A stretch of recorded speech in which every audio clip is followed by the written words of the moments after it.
Assalamu alaikum küçük dostlar. Assalamu alaikum küçük dostlar. Tevfik ballar sayfamızga hoş geldinler. Ötken qitimliq sanımızda sizlarga ritm o'yinini sungandik. Bu o'yinni o'ynadinglarmi? Yaxshi ko'rdinglarmi? Agar hech uni o'ynamagan, ko'rmagan kichik do'stlarimiz bo'lsa, Tevfik ballar sayfasiga a'zo bo'lib, shu yerdan ko'rsanglar bo'ladi.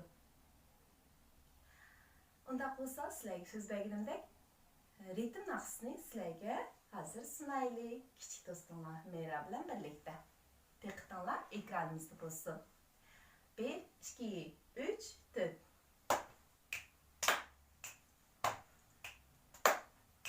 Küçük küçük bir müşük ormanda izip kaldı. Onu köygen bir kuşka cik cik cikledi. Cik cik cik cik cik cik cik cik cik cik cik cik cik.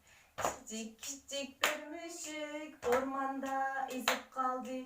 Onu köygen bir küçük hav hav havladı.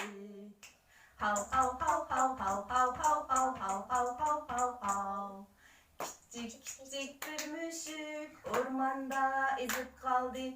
Onu köygen bir kağa kak kak kakladı. Kak kak kak kak kak kak kak kak kak kak kak kak kak. Küçük küçük bir müşük ormanda ezip kaldı. Onu köygen bir tuşkan zıp zıp zıpladı. Zıp zıp zıp zıp zıp zıp zıp zıp zıp zıp zıp zıp zıp.